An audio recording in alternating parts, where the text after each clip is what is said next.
It is Thursday, and you are watching this award-winning program, The Sweat. I'm TV's Jessie Coffield. Tons of stuff on the menu today. We've got a 9-game NHL slate to dig into. Plus, we're going to get our analysts' building blocks for tonight's NBA games. But we're starting with Thursday Night Football. Hello, DraftKings contributors Gary and Thorne, Jeff Ulrich, and Reed Fowler. It is time for NFL Thursday Night Showdown.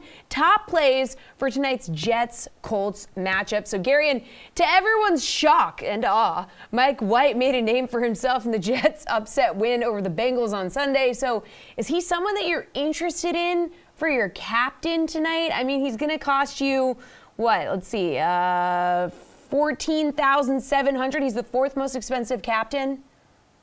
Yeah, I'll talk about Mike White later in a different segment. He does not interest me as a captain's pick. This is one of those slates where I think you almost can't get too complicated. I just think Jonathan Taylor's in such a smash spot that he's just hard to ignore. This is someone who, even when you want to talk about him in a vacuum, not even considering that this matchup against the Jets, a team that gives up the most DraftKings points to opposing running backs per game so far this season, is the most enticing thing possible. But Taylor, just by himself, since the beginning of week 4, leads all running backs in PPR fantasy points. Now, that's already impressive enough, but it's even more impressive when you consider he's had 60 fewer carries than Derrick Henry across that span of time. That's the level of efficiency that Jonathan Taylor is operating at right now. He's averaging 0.59 DraftKings fantasy points per snap. That's the best mark in all of football among qualified running backs, again, dating back to week 4. He's been absolutely incredible. The Jets stink. This is just one of those games where Taylor is going to be the best player on the field. Yeah, Jonathan Taylor, $17,400 in the captain spot. Jeff, do you want to pay all the way up, or do you want to go down the board a little? Yeah, I mean, the only reason not to pay up for Jonathan Taylor here really is just that everybody's going to be doing it. And I don't even think it's like an incorrect move. It's just that when you're playing in big field GPPs for showdowns, you do have to consider that because you want unique lineups. You're trying to get unique builds. And the Colts have an implied team total here of 28.25. I do think you should be rostering the Colts. Michael Pittman, probably going to be the lesser owned between him and Taylor. He's also less expensive. Michael Pittman's a very, very good offensive player as well, as we've seen in the last couple games. Obviously coming on, clearly the leader in targets here. We've got T.Y. Hilton out again for the Colts here. So I'm not expecting 15 targets, but against this Jets secondary, again, all I heard was Jets stink from Gary, because the other stuff I didn't understand. It was too smart for me. But Michael Pittman against the Jets secondary can certainly go off here. He could be the one who finds the end zone instead of Taylor. Taylor could definitely rack up all the yardage, but that's the kind of thinking you got to take into this showdown. I don't think there's a ton of other fancy options we should be considering here. Maybe Jameson Crowder would be the one Jet I'd think about, but I think it's Pittman or Taylor, and Pittman more of the GPP swerve play. You should be getting lower ownership on him and the captain. Reed, any chance there's a Jet that you're thinking about? No, but 3 of the top 7 DK fantasy point scorers last week are in this game. So you take that for what it's worth. But yeah, like this has to be Jonathan Taylor. I won't spend too much time on it. 5 straight top 10 running back performances. You had a 94% rush share last week, and that was around 60% in weeks 1 through 7. So he had a 30% increase, and like Gary mentioned, he's just in a great spot. Go to the Jonathan Taylor. If not, Jameson Crowder would be the guy, because Corey Davis is out. We'll get to some other guys in a little bit, but he'd be the only Jet that I'd be remotely interested in, because I don't think the running backs can sustain a target share that, again, we'll talk about in a little bit. All right, Jeff, who are you going to stack with your captain? Yeah, I mean, definitely looking back on the other side, I mentioned Jameson Crowder, and that is the kind of Jet that I'm the most interested in here. You look at their receiving core. Corey Davis, obviously very doubtful for this game. I don't know if he's been ruled out yet, but I mean, doubtful is basically being ruled out in the NFL these days. So Crowder, again, you got to like this matchup. I mean, this is a spot where the Colts secondary, not great. I mean, they give up a lot of receptions to opposing wide receivers, and it's not a ton of big plays. Like I'm not expecting, Mike White to be throwing down the field a ton, but these little dink and dunks with Crowder are probably going to add up very soon. I know people are going to be going to Michael Carter here for his usage, but this could easily be a game where Crowder just starts fast and maybe just keeps the momentum going. Again, we've got the Jets as 10-point underdogs too, so there's probably going to be some late game prevent defenses to pad our stats. I think Crowder's a pretty solid play. He may even be a little bit undervalued here. All right, Reed, stack it up for me. Yeah, Colts defense, 7,500. You want to, obviously correlate your running back with your home defense. That's a 10.5 point favorite. And I will say, look, Carson Wentz actually on the betting side, 5-2 ATS when he's favored by 10 or more points. So, bum ankles and all, he's a pretty good bet as well. The Colts are when, again, Carson Wentz is favored. Take it for what it's worth. But the Colts defense, look, what they're doing too, 3 sacks and 2 interceptions against Ryan Tannehill last week. And if you're the Jets, you probably can't do the same thing you did against Cincinnati, right? Which is dink and dunk and throw to your running backs all day long. And yes, have some nice passes if you're Mike White, but you got to air it out a little bit more. And that's going to be the part on a short week where you have a quarterback that doesn't have the experience that these other players do on a short week, having to turn the ball over a little bit more. Indy ranks second to the Bills defense in amount of offensive series that end in a turnover when they're on defense at 20%. So I think a lot of turnovers are going to happen for the Jets. Give me the Colts defense. All right, Garion, who's someone that you want to stack with your captain here? Yeah, a lot of different ways to interpret stack on a showdown slate. And I think if you're going to spend almost $18,000 to captain Jonathan Taylor, you need to save money. So I think the first guy I'm going to add to a lineup, if I've got Taylor in that captain spot, Ashton Doolin at the bare minimum, $200. He just is going to allow you to actually have a relatively balanced lineup. This is someone who played 63% of the Colts offensive snaps the last time T.Y. Hilton was ruled out of a game. That was back in week 7. That so memorable Sunday Night Football contest against the 49ers. He finished that game with 2 catches, 4 targets, 0 yards. He actually had another 4 targets in week 8. Didn't catch a single one of those. So he's got 0 yards the past 2 weeks. Not exactly the most incredible performer in the world. However, you'll remember that game against the 49ers was just an absolute train wreck. The Colts basically only moved the ball because of defensive pass interference penalties. Carson Wentz finished with 150 yards because it was like torrential downpour and the windiest day I can ever remember seeing. People were like being blown away in the stands.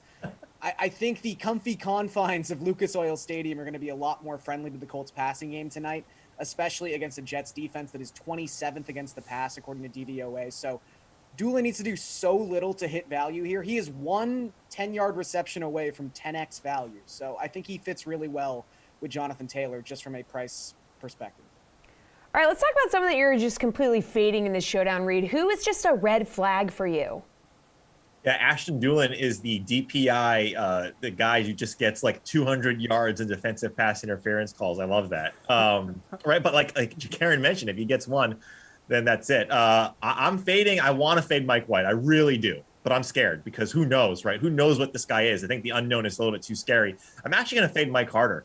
Michael Carter is a guy who's seen, and just the Jets running backs have seen a 40% target share over the last 2 weeks. That is unsustainable. And when you're buying these guys, Michael Carter at 12.9, you're buying him at his ceiling. You're buying Mike White at his ceiling, but at least he has the ball on every offensive play, right? Carter necessarily doesn't. And like I mentioned, I think if you're Robert Saleh, you're going to try at least switch it up a little bit because you can't just sustain that type of game plan 2 weeks in a row, especially against this defense. I just like Michael Carter's a nice player, but the last 2 weeks have been absolutely at his ceiling. So I'm going to fade him there. Gary, and you said earlier we were going to talk about Mike White later in this show. Is this it? Yeah, I will fade Mike White. I don't really have any reservations about it. Look, this is someone who, yes, led the NFL in passing yards last week with 405. However, among starting quarterbacks in week 8, his 165 air yards were the 4th lowest of that grouping.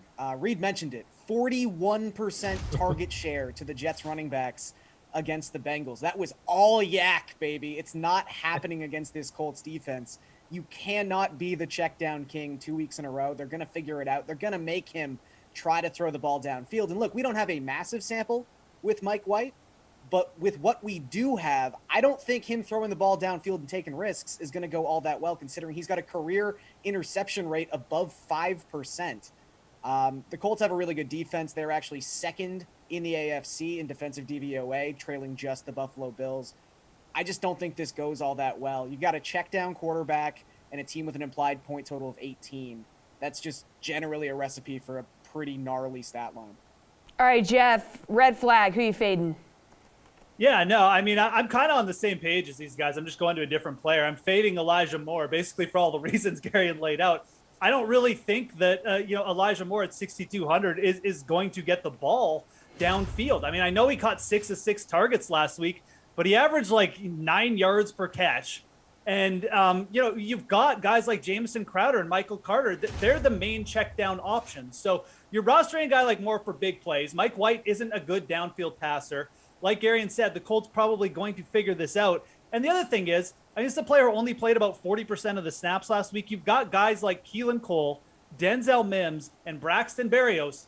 All these Jets wide receivers, along with Moore, are all in the same barrel. They're all just struggling, fighting, grasping for leftover targets. And Moore is twice as expensive as the other guys. So why would you play him with a quarterback who's not a good downfield passer? And I feel confident in saying that even just after one game. Sorry, Mike White, but you'll probably be a good backup.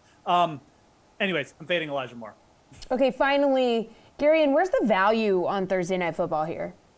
Yeah, I think Doolin's my favorite value play, obviously, and Jeff really just mentioned the other sort of tier you want to be attacking here. It's either Keelan Cole or Denzel Mims.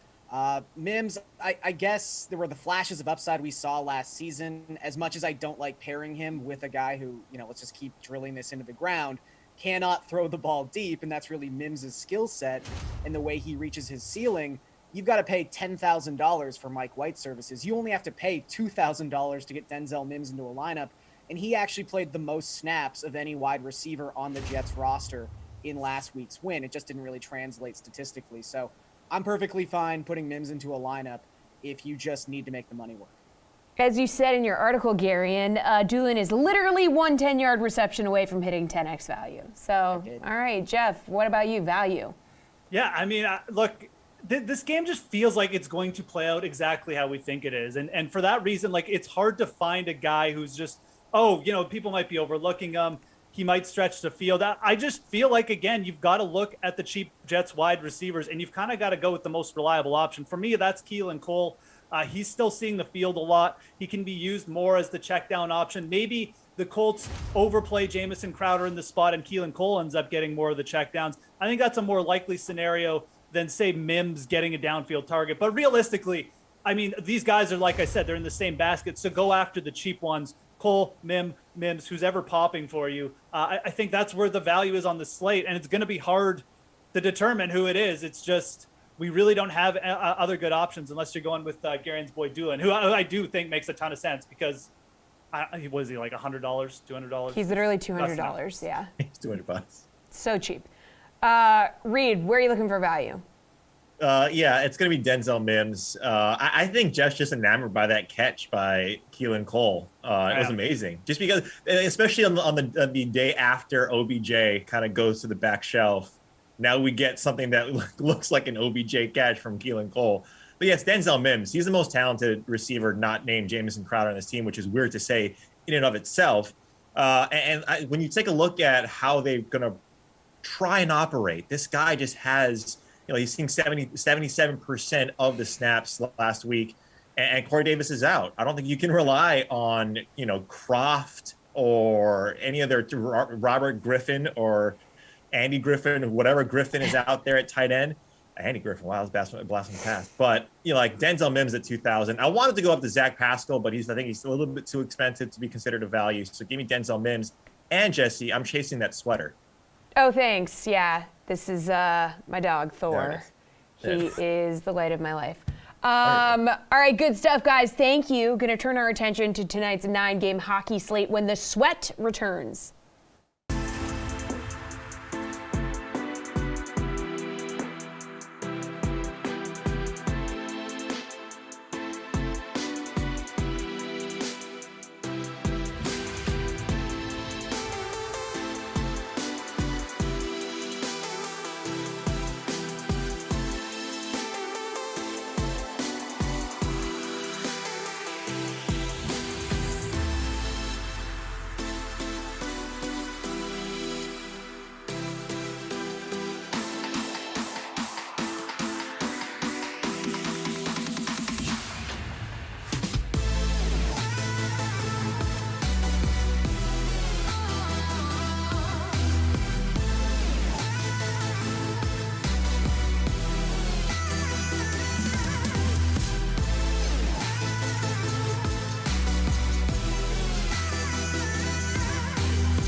Our NHL panel is waiting at the ready. Fantasy editor at NHL.com and host of the NHL Fantasy on Ice podcast, Rob Reese, and RotoWire's Paul Bruno and AJ Scholes. Guys, we're jumping right into NHL opening faceoff, so I need you to choose the top options on the 9-game slate tonight. And we've got a blockbuster trade to start off our morning, okay? The Buffalo Sabres have sent Jack Eichel and a third-round pick in 2023 to Vegas for Peyton Krebs, Alex Tuch, a top 10 protected first-round pick in the 2022 NHL draft, and a second-round pick in the 2023 draft. So, Rob, first of all, what's your immediate reaction to the deal? And secondly, Eichel still needs neck surgery, so won't pay any dividends for Vegas right away. So what's the immediate fantasy impact of this trade, if any? Oh, nope. You are muted, Rob. Yeah, well, I'm unmuted now, and the immediate impact is definitely minimal. You know, he's probably not going to play until maybe March or so, so temper your expectations there. But this is an absolute blockbuster, and I think we can all agree we are happy that this saga is over, the waiting game is over. And a couple of things to keep in mind here. Max Pacioretty never really played with a predominant #1 elite center in his career. Mark Stone never really did the same when he was with Ottawa, right? And these guys are both ripping it up when healthy in Vegas. So Eichel's going to boost those guys' stock to the moon. It's obviously going to be a big-time play and stacking scenario in DFS when all those guys, you know, get healthy and mesh in the lineup. But, yeah, really excited that it happened, and I can't wait to see Vegas and their future price for the Stanley Cup trophy now. Oh, Paul, what do you think? Well, let's calm the nerves of everybody out there who's in Colorado. Let's say the arch rivals are still a very good team there. Sure, long term, this is a good-looking trade for the Vegas club. They're raiding the Atlantic Division. Have you guys noticed? Stone and Pacioretty came from there as the best players on their respective teams. I'm a little nervous now for Austin Matthews and Mitch Marner in the next deal that Vegas undoubtedly has their eyes on. So, but seriously, I think Buffalo did okay in this trade too. They picked up a bruising right winger with a scoring touch in Alex Tuch. He's out of the lineup though for a little while with his own injury right now, but he'll be a very nice addition to their top six. And Peyton Krebs is a recent #1 first-round draft pick, and he also profiles as a guy who should fit into that top six before too long. Smallish in terms of size, maybe looks like the Montreal's top center, Nick Suzuki. That's a pretty good comparable. They'd love to see him turn into a player like Suzuki before too long. That might make the Buffalo fans feel better about the deal. And, of course, there's the two other prospects that will come their way via the draft. One a first rounder and the other one a third rounder. So Buffalo did okay. I wonder if they could have done a little bit better, but I'm sure they did the best they could with the gun pointed to their head in the Eichel situation. I like it for both clubs, actually. AJ, what do you have to add? Yeah, I agree with both these guys. I think I'm glad to have it finally over. I think both teams did the best they could. And really, you know, from a fantasy standpoint, the only guy that's going to have an immediate impact is Peyton Krebs. You know, as Paul mentioned, Tuch is out for at least another month and a half here. Eichel, everything we're hearing is February as far as the return there. And let's not forget the NHL is off for most of the month of February. So really, you're talking about March with when he might be able to play. For his part, Krebs, I think projects early on as a bottom six option for them. He doesn't have any points this year. I think if that continues, he could be shipped down to the minors. So while he's the only guy that'll have an immediate fantasy impact, I'm guessing it'll probably be minimal here at the onset, but a long-term prospect for Sabres fans to feel good about, that's for sure. All right, guys, let's get back to tonight. So we have 9 games on the slate. Paul, who is your favorite play at center this evening? Are you paying all the way up for Austin Matthews? He is by far the most expensive guy. Well, you can make the case for Matthews or Stamkos, #1 centers on either side of the ice tonight in Toronto. Last time these teams faced off in Toronto, I was there. It was a 2-1 game. Not a lot of offense. I expect tonight, though, different story. So either one of them could be a play.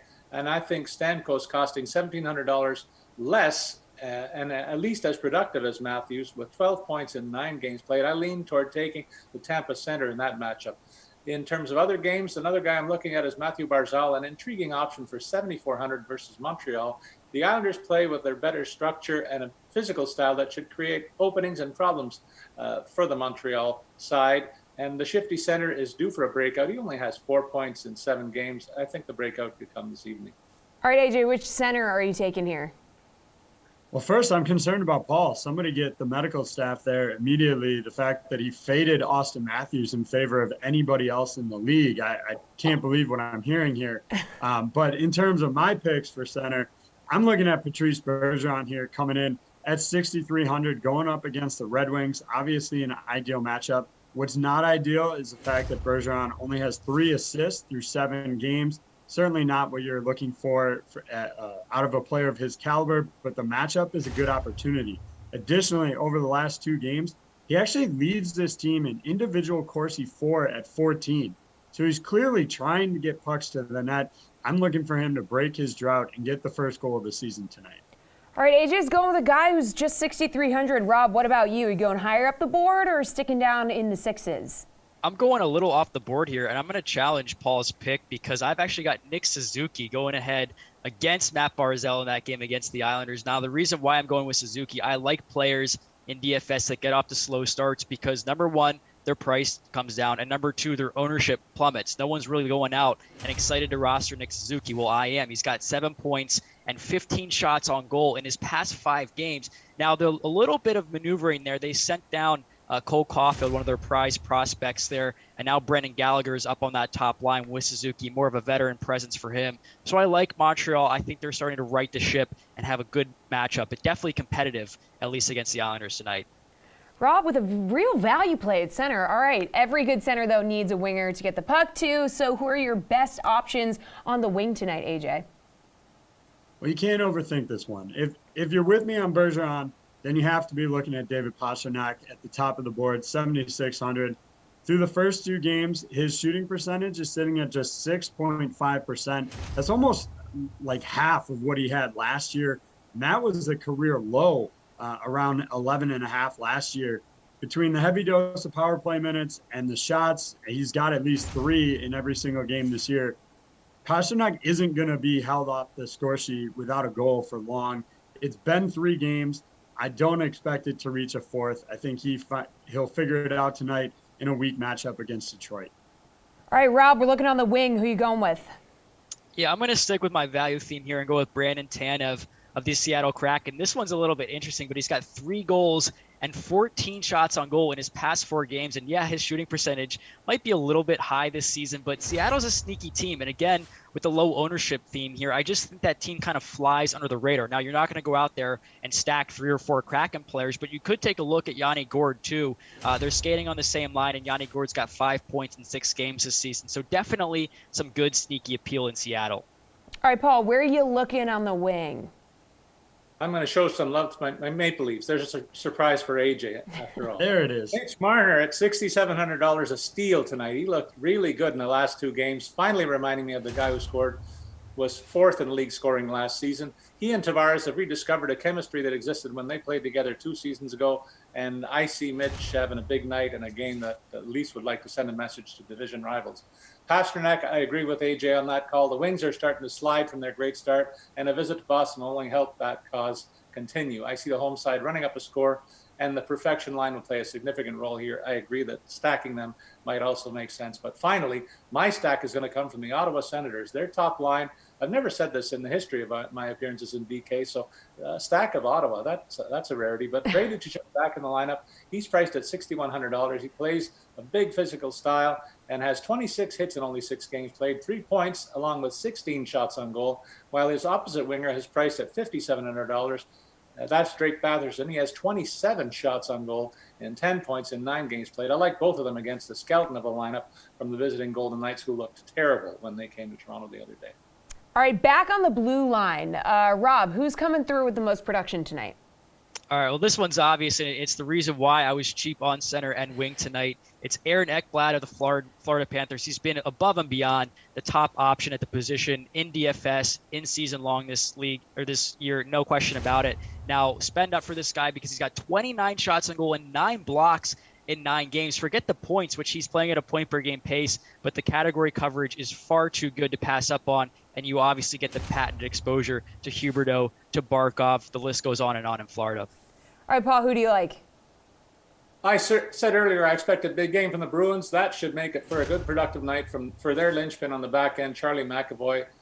He's a power play quarterback as well as first line among the defense options offensively. He'll only cost $5,800. Then I looked at the expansion club. Mark Giordano of the Kraken has 5 points in his last 6 games played. Gets a favorable matchup as the Kraken host a visiting Sabres club that's allowed 11 goals in their last 3 games on their current road trip. This will not be a defensive struggle. I expect plenty of offense for both sides and chances for the Seattle captain to add to his recent offensive totals here. All right, AJ, what do you think? Who are you looking at on the blue line? Well, there's clearly a theme here for me, and that's to look at Boston again in this one. You know, somehow, despite 8 points in 8 games, Torrey Krug is only going to cost you $5,000 tonight in a matchup. Torrey Krug's not with Boston anymore. Ooh, flash from the past. Woo. With St. Louis, rather. But he's going up against the COVID-stricken Sharks, who still have a number of players out and are a weaker matchup here. So I like Torrey Krug in this one. As I said, $5,000 despite 8 points in 8 games. All right, finally, what is the best value play on the slate, Paul? I'll give you a couple of them. I look at the price tag of $4,900 on Alex Killorn, who plays first-line minutes as well as top power play time in Tampa. He has 7 goals and 10 points overall. It should be a pretty even matchup against the Leafs, but I have to think that he factors into the scoring summary with the chances that will come his way. In the same game, I consider Michael Bunting a solid value play for the boys in blue on the home side. Their big boys alongside him are scoring and getting lots of chances. And while he's been riding shotgun with them, he's done all right and been a consistent scorer. He only cost $3,900 tonight. And finally, I said I like the Islanders matchup against Montreal, reminding you all that I like the playmaking ability of Josh Bailey, who plays first line minutes alongside Barzal. I highlighted him earlier. I think the Islanders are going to win big tonight, and Bailey is a bargain at only $3,700. All right, AJ, need some value. Yeah, I think, again, I like to target somebody that is playing maybe out of role or playing a higher spot here. And Sam Bennett looks like he's going to be injured for Florida tonight. So Sam Reinhart is going to step into the second line center role alongside Jonathan Huberdeau for Florida. It's admittedly not the best matchup going against the Capitals, but you have to consider Reinhart has 7 points in 9 games despite playing on the third line. I would expect the added ice time from moving up the lines, in addition to potentially joining the top power play unit as well, is only going to improve his chances of staying on the score sheet tonight. All right, Rob, you've been giving us value a lot in every segment, but what's your best value play for the evening?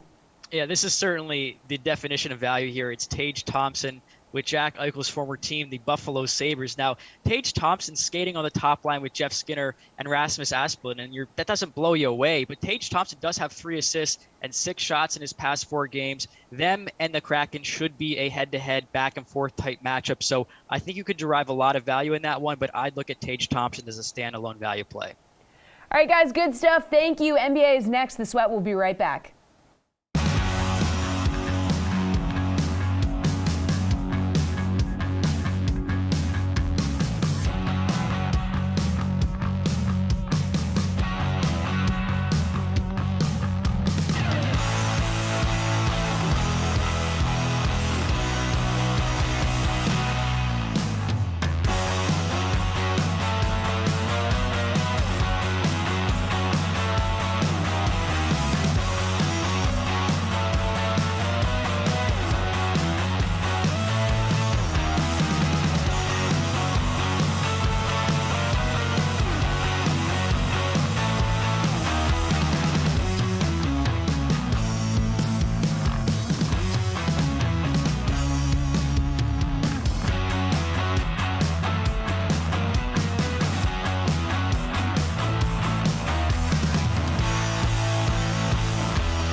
To our NBA panel, DraftKings contributor Nick Fryer and RotoWire's Alex Barutha. They're here for NBA building blocks, so need to get your favorite DFS plays of these positions on tonight's 5-game NBA slate. So need your favorite play at center. Nick, who are you going with?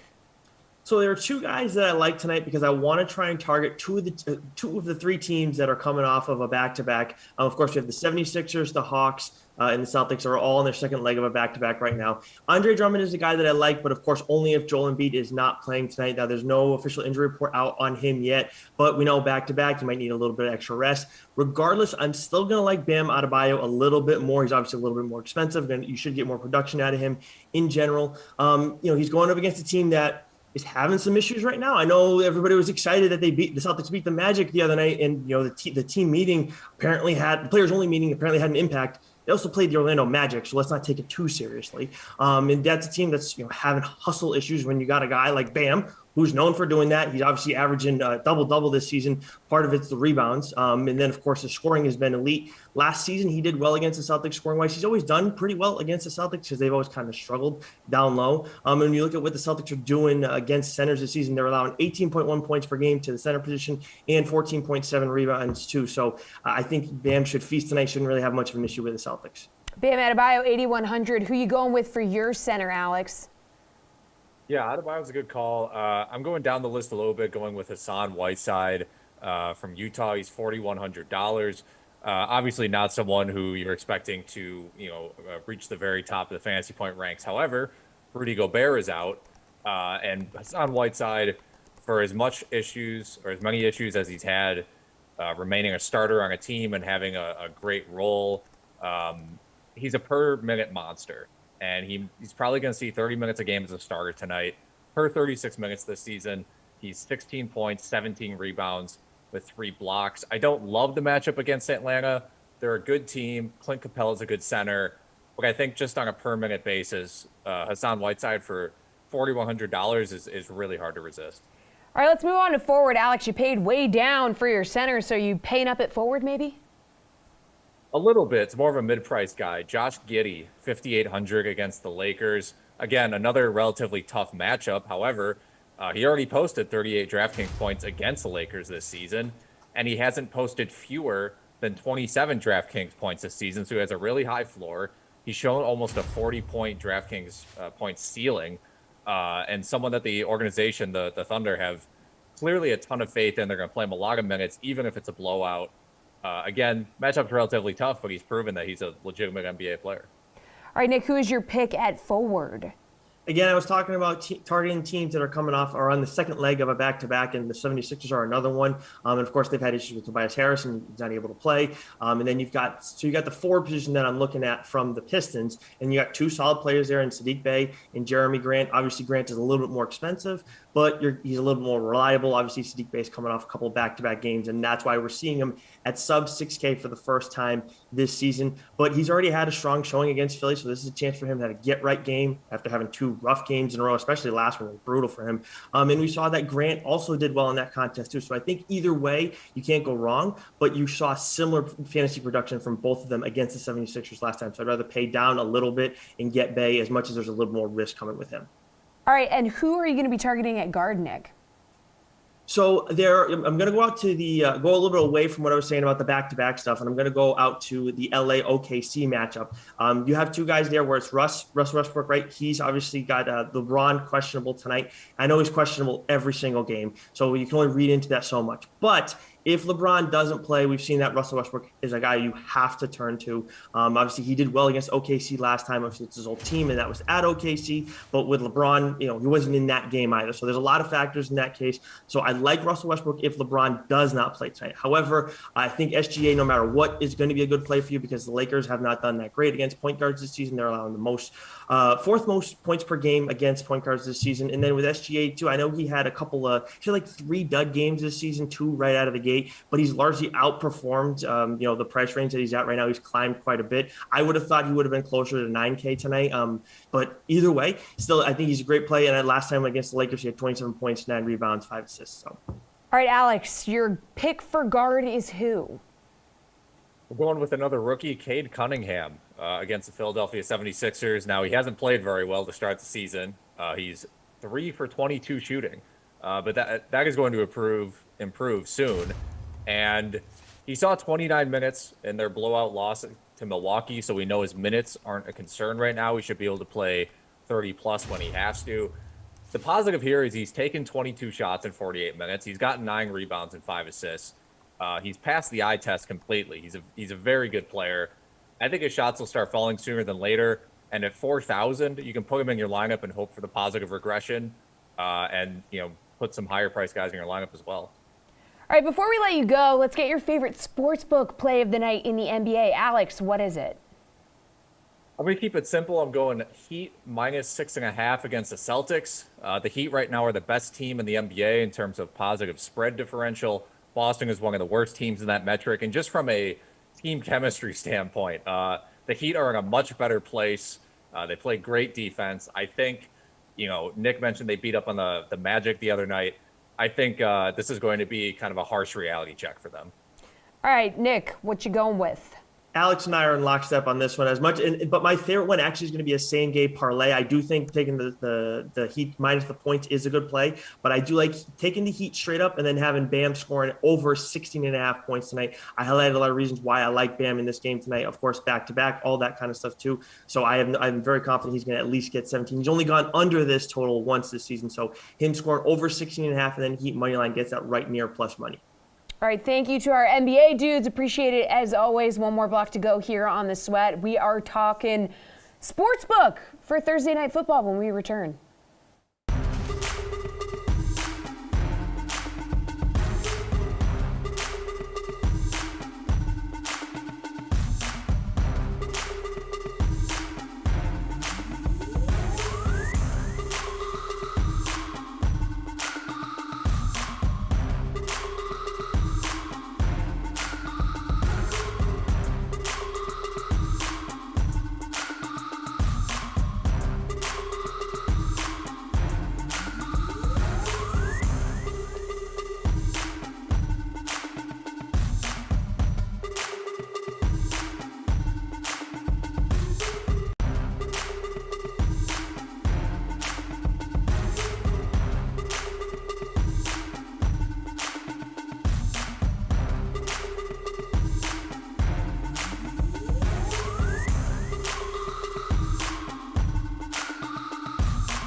Final block of the show, everyone. I'm Jessie Coffield. They are NFL panel DraftKings contributors Jeff Ulrich, Pierce Dietrich, and Kenny Ducey. And this is NFL Best Bets.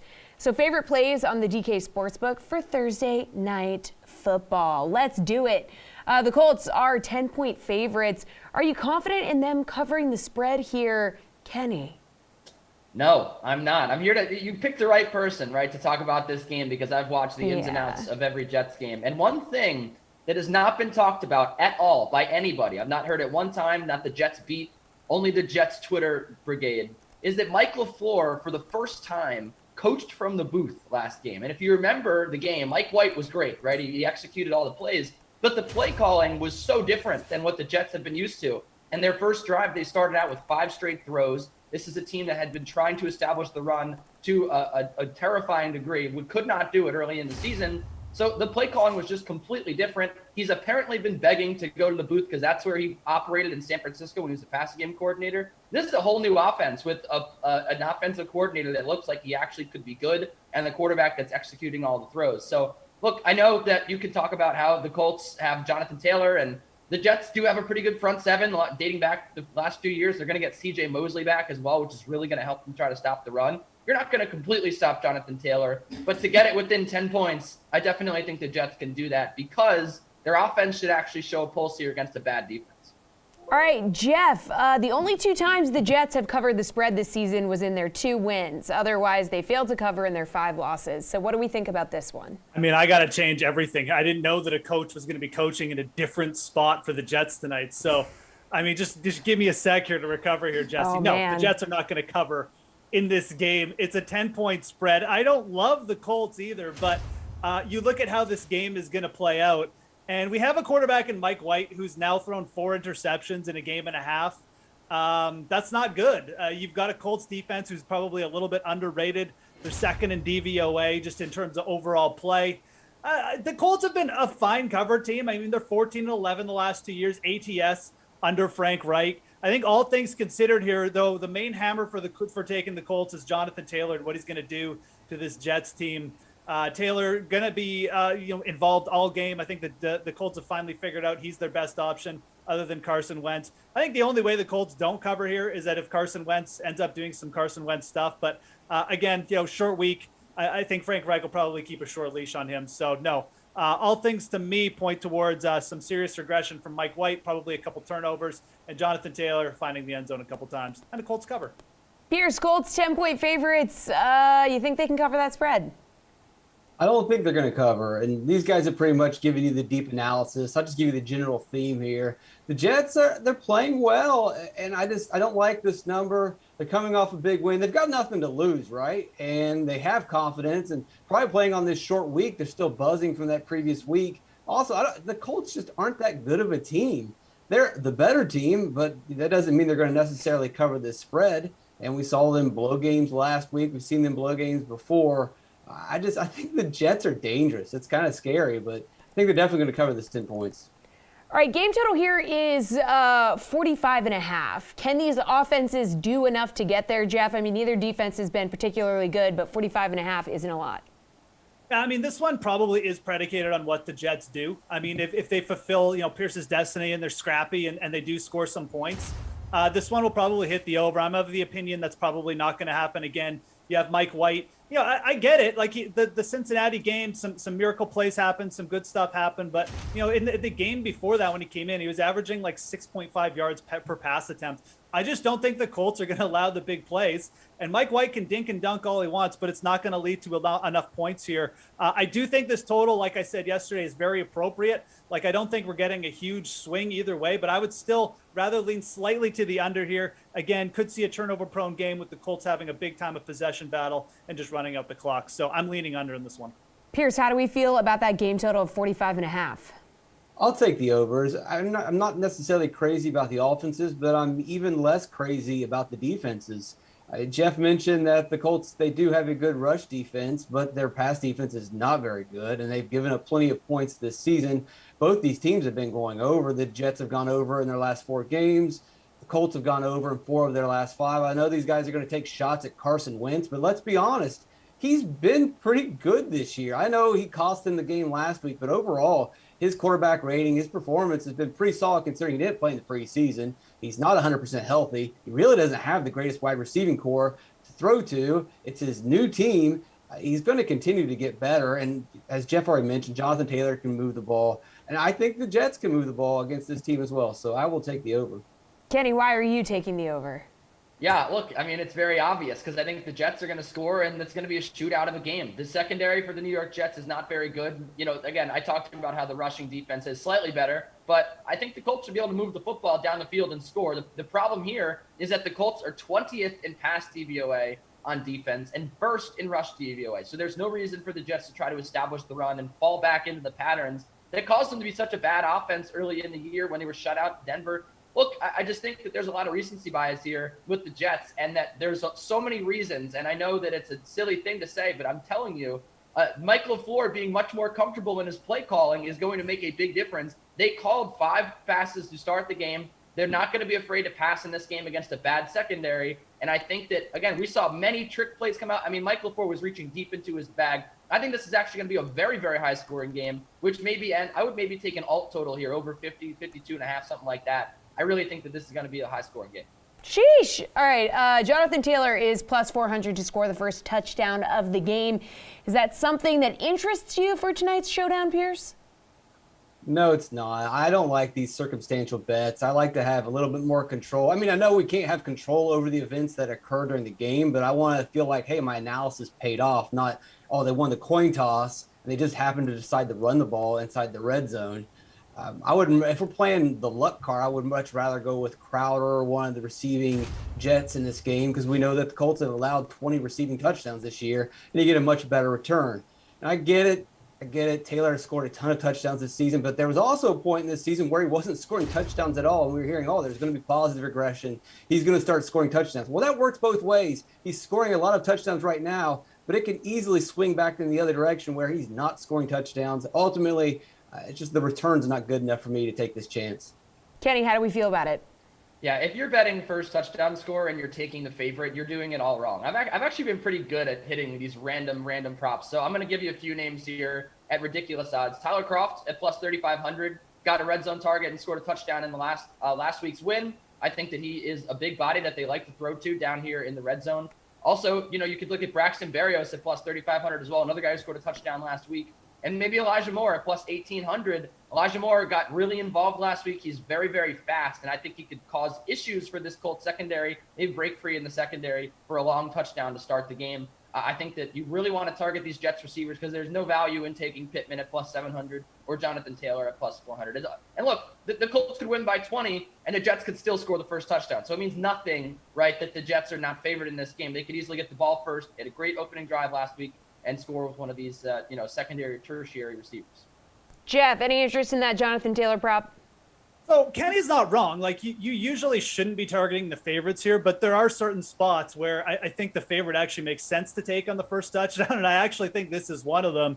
The Jets are last in terms of opponents' red zone scoring opportunities per game. Teams against the Jets, 4.7 red zone trips per game. The Jets themselves, as an offense, last in terms of red zone trips. So we're not getting an offense here in the Jets. Even if they get the ball first, they're probably not going to go down and score. And then you have a defense who's allowing a ton of red zone trips. And when we get in the red zone, guess who gets the ball? It's Jonathan Taylor for the Colts. He's got 40 red zone touches on the year. The next running back has 6 for them. So, yeah, I guess the touchdowns could swing back here. But, my God, if the Colts get in the red zone, Taylor's going to get some chances up front. Plus 400, I actually think it's pretty good in this spot, all things considered, considering who they're going against. So, Kenny's right. I give him some props. Like, this is not a spot where you usually want to be taking the favorite on first touchdowns. But I think tonight, Jonathan Taylor's actually a good bet to do it. All right, let's talk about Mike White. His passing total is set at 255.5. Kenny, can he go over once again? We know he went 37 and 45, 405 yards, 3 touchdowns. You said you think this is going to be a shootout. Yeah, I think that he goes over this total pretty easily. Again, the Colts 20th in DVOA against the pass. I mean, I think it's pretty simple, right? The Jets aren't going to be trying to run the football very much. And he has the benefit, right, of really, really talented, quick receivers and quick backs. Michael Carter has really emerged as one of the better running backs that we've seen over the last 3 weeks. Very fast, very shifty, very adept at getting open and breaking tackles. And I mentioned Elijah Moore as well, who got a lot of the football last week. I think that we don't really realize how good this receiving core is or how decent it is. I should say they're good, right? But they're not bad. the reason we think they're bad is because Zach Wilson had tunnel vision on Corey Davis every game. Well, there's no Corey Davis in this game. He's doubtful. So I think that they're going to utilize some of their talented, fast receivers. I think that's going to let Mike White get a lot of bang for his buck on those short checkdowns. And I think that ultimately the Jets' game plan just calls for a lot of passing here. So I think he goes over this total. Jeff, even with regression, do you think he could go over 255.5? I mean, he definitely could go over 255.5. I just am of the opinion that it's not going to happen. Again, you know, he got a lot of those chunk plays last week against the Bengals. The checks downs were working, but it wasn't Mike White throwing 20 yards down the middle or to the sidelines. It was players just getting yards after the catch. The Colts are a good defense. They're pretty solid. They've been getting healthier as the year has gone on. And again, you look at Mike White, what he did in the non-Cincinnati Bengals game, like it wasn't great, averaging well under 7 yards per pass attempt. He's throwing picks. I think the way Mike White gets to the over is that, you know, maybe he just throws a couple picks, the game gets out of hand, and then he gets prevent defense for a whole quarter. But I don't really want to bet on that happening. I think this total is inflated from last week at 255. I was expecting more in the 240 range, so I'm definitely going under. Are you going under, Pierce? No, I'm going to go over. And I understand what Jeff's saying, that it's going to be hard to get over this total throwing all these check down passes. But it's what he did last week. He had a 5.1 intended air yards per pass. He went to Michael Carter a lot, and they got there. He got to 400 yards. He should be able to get over 250. He was not under any pressure last week whatsoever. Now he's facing the Colts team that is the lowest, in pressure rate, 6th lowest in adjusted sack rate. They don't hit the quarterback whatsoever. They allow you to dink and dunk. That's what the Colts defense does. As we already mentioned, this seems to be the Jets' new game plan. They're not going to run. They got the coach in the booth, and he's going to decide to do all these check down passes. It worked last week. Why not roll with it again? I mean, Davis Mills had 240 yards against this team. I think we can get to 250 whatever with Mike White. All right, Jeff, before we let you go, what's your favorite bet for tonight? Jonathan Taylor, if you go under player parlays, 125 rush yards and 2 touchdowns scored plus 800. All right, who you going with, Pierce? Jameson Crowder over 5.5 receptions, 9 targets last week, caught 8 of those. The intended air yards were really low, super low ADOT. Well, he's probably not going to get very many yards, but it's easy to complete 5-yard passes. The Colts have allowed a 70% completion rate. That's the 3rd worst in football. They give up these little passes. Mike White wants to throw the small passes. Jameson Crowder runs the small routes. It's perfect. This is easy over 5.5. All right, Kenny, what do you like? Yeah, Jeff wants to use the season-long numbers with the Jets, but then he wants to ignore the season-long numbers with the Colts and take recency into account with Indy, but not New York. I think that recency bias, or the recent results here for New York would tell you this offense is a lot better than you would think they are, and they're going to win this football game. Give me the Jets plus 385 to win tonight. We got a talented offense, a talented offensive line, some very athletic players at the skill positions, and I think that they ultimately win a shootout. Kenny taking the Jets money line. You love to see it. All right. Thanks, guys. Appreciate it. That is a show. Madden starts at noon with the Jets at the Texans. That's great. The slate is at 5 p.m. with Kaufman and Jeff. The Sweat will be back tomorrow morning at 11 a.m. See ya.